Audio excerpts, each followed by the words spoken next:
नमस्कार दोस्तों, मैं ज्योतिष आचार्य वासुदेव मिश्रा आपका अपने चैनल ज्योतिष ज्ञान में हार्दिक स्वागत करता हूं। दोस्तों, आज का यह कार्यक्रम आप सभी मकर राशि के जातकों के लिए बड़ा ही महत्वपूर्ण और विशेष कार्यक्रम साबित होगा। आज हम बात करेंगे ग्रहों के सेनापति मंगल ग्रह के वक्री चाल प्रभाव के बारे में। जी हाँ, बीते 20 जनवरी 2025 की रात 8:28 पर मंगल अपनी वर्तमान राशि, अपनी नीच राशि कर्क राशि को छोड़कर वक्र अवस्था में गोचर करते हुए अपने शत्रु राजकुमार बुध की साधारण राशि वायु तत्वीय राशि मिथुन राशि में प्रवेश कर चुके हैं, जहां पर मंगल 24 फरवरी 2025 की शाम तक रहेंगे और इसके पश्चात मार्गी हो जाएंगे। तो ऐसे में आप सभी मकर राशि के जातकों के लिए सेनापति मंगल का अपने शत्रु की राशि से वक्री चाल कितना प्रॉफिटेबल साबित होगा।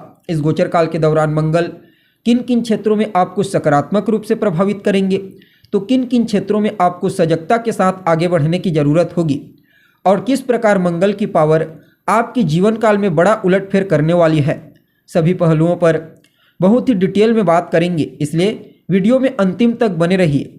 और अगर आप अपनी जन्म कुंडली पर विश्लेषण चाहते हैं तो डिस्क्रिप्शन बॉक्स और स्क्रीन पर आपको हमारा नंबर मिल जाएगा, जहां से आप व्हाट्सएप के माध्यम से अपॉइंटमेंट लेकर अपनी जन्म कुंडली का बड़ी बारीकी से विश्लेषण करा सकते हैं।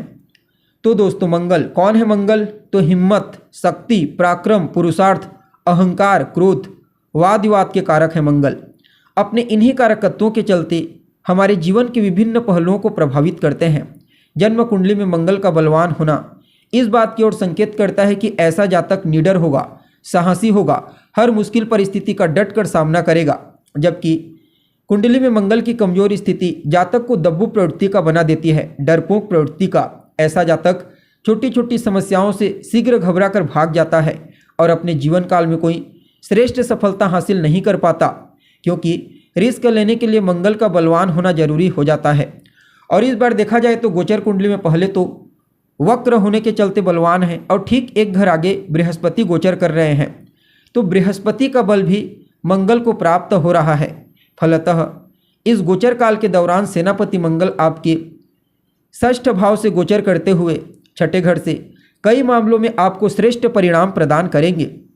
छठा स्थान रोग, रिपु, ऋण का होता है और इस स्थान पर मंगल को अति विशिष्ट कारकत्व की प्राप्ति हो जाती है, तो कहना ही नहीं। सबसे पहले तो इन्हीं तीनों चीज़ों से आपको छुटकारा दिलाएंगे। जी हाँ, अगर आपको स्वास्थ्य से संबंधित कोई तकलीफ है उसे दूर कर देंगे।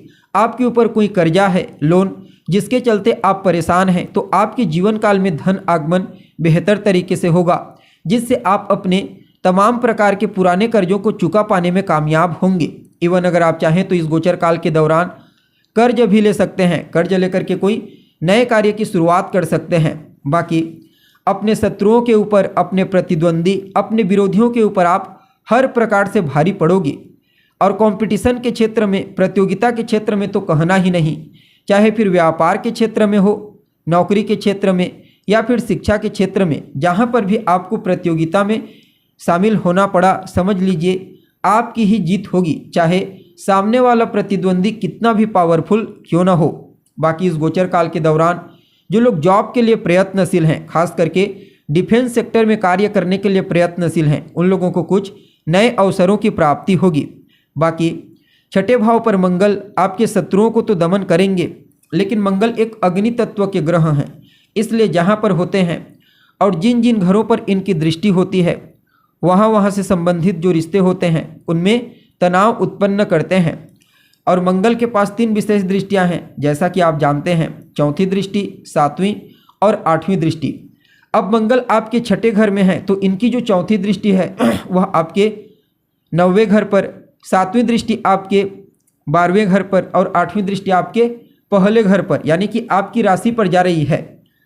परिणाम स्वरूप भाग्य का साथ तो आपको दिलाएंगे, लेकिन मेहनत इस समय आपके लिए इम्पोर्टेंट होगा। जी हाँ, आप जितना ज़्यादा मेहनत करते हैं, पराक्रम, पुरुषार्थ, साहसिक कार्य करते हैं, रिस्क लेने से नहीं डरते, हर मुश्किल परिस्थिति का सामना करते हैं, तो समय आपके लिए फेवरेबल रहेगा, नो डाउट, और भाग्य का साथ भी आपको मिलने लगेगा। लेकिन मेहनत को छोड़ करके भाग्य के भरोसे बैठना ठीक नहीं है, इस बात का आपको ध्यान रखना है। बाकी यात्रा करने का मौका आपको मिलेगा, चाहे व्यापारिक यात्रा हो या फिर धार्मिक यात्रा। यात्रा आपके लिए लाभदायक साबित होगी। धार्मिक क्रियाकलाप में भी कुछ हद तक आपकी रुचि जागृत होगी। आपको अपने बड़े बुजुर्गों का, अपने वरिष्ठ जनों का भी विशेष आशीर्वाद और स्नेह प्राप्त होने वाला है। मंगल आपके लिए यात्रा के रास्ते तो क्लियर करेंगे ही, साथ ही साथ कोर्ट कचहरी के चक्करों से भी बाहर निकालने में इनका अहम योगदान होगा। और फर्स्ट हाउस पर दृष्टि होने के चलते आपकी पर्सनैलिटी, आपके व्यक्तित्व को बड़ा ही प्रभावशाली बनाएंगे और आपके अंदर एक सकारात्मक ऊर्जा का संचार करेंगे। आपके कॉन्फिडेंस, आत्मविश्वास के साथ साथ आपके उत्साह को भी बढ़ाने का कार्य करेंगे। आपके इम्यून सिस्टम को भी बूस्टिंग प्रदान करेंगे, रोग प्रतिरोधक क्षमता को। फलतः न तो आपको कोई स्वास्थ्य से संबंधित तकलीफ होगी और न ही किसी सामने वाले से आपको भयभीत होना पड़ेगा।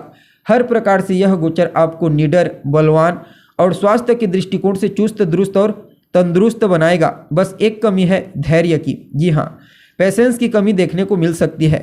तो इस गोचर काल के दौरान इस क्षेत्र में आपको कार्य करने की आवश्यकता है। बाकी मंगल का जो प्रभाव है वह आपके लिए बड़ा ही श्रेष्ठ साबित होगा। इस समय मंगल, अब देखा जाए तो आपके लिए वैसे तो कोई अति विशिष्ट कारक ग्रह नहीं होते, लेकिन फिर भी आपके लाभ भाव और सुख भाव के स्वामी बनते हैं। तो कहीं ना कहीं आप अपने मेहनत से, अपने पराक्रम से न सिर्फ अपने जीवन काल में लाभ की स्थिति को मजबूती प्रदान करेंगे, बल्कि सुख सुविधाओं की वस्तुओं को भी बढ़ाएंगे, जैसे भूमि, भवन, मकान, वाहन, प्रॉपर्टी इनसे संबंधित सभी कार्य आपके इस गोचर काल के दौरान पूरे होने वाले हैं। जो जातक राजनीति में है उनका भी दबदबा बढ़ेगा। सामाजिक सेवा का कार्य अगर आप करते हैं तो भी आपके लिए समय अच्छा कहा जा सकता है।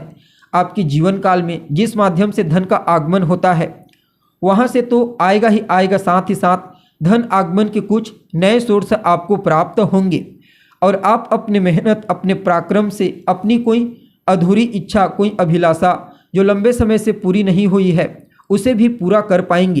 कुल मिलाकर के समय सभी मकर राशि वालों के लिए प्रॉफिटेबल रहेगा। सभी के सभी मकर राशि वाले सामान्य रूप से प्रभावित होंगे, लेकिन कुछ ऐसे भी मकर राशि के जातक हैं जिनके ऊपर इसका प्रभाव अन्य के मुकाबले ज़्यादा पड़ेगा। जैसे जिनका भी जन्म किसी भी महीने की 9 तारीख को हुआ है, 18 तारीख को या फिर 27 तारीख को हुआ है, उनके ऊपर अधिक प्रभाव रहेगा।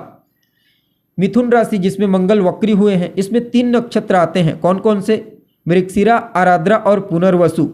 तो जिनके भी जन्म के समय में चंद्रमा या फिर लगन इन तीनों में से किसी एक नक्षत्र में बैठा होगा, या फिर आपके जीवन में किसी ऐसे ग्रह की दशा एक्टिव है जो इन तीनों में से किसी एक नक्षत्र में बैठा है, तो भी आपके ऊपर इस गोचर का बाकी अन्य के मुकाबले ज़्यादा प्रभाव पड़ेगा।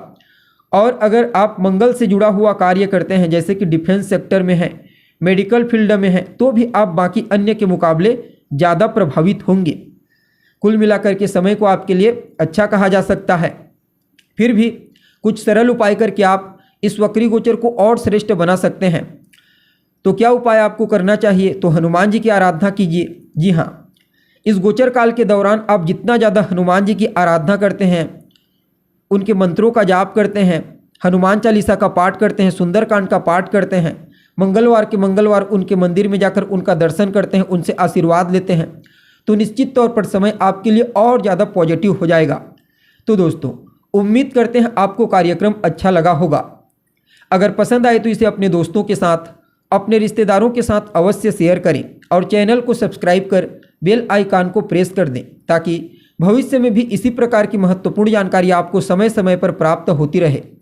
अभी के लिए बस इतना ही। पुनः मुलाकात होगी एक नए कार्यक्रम में।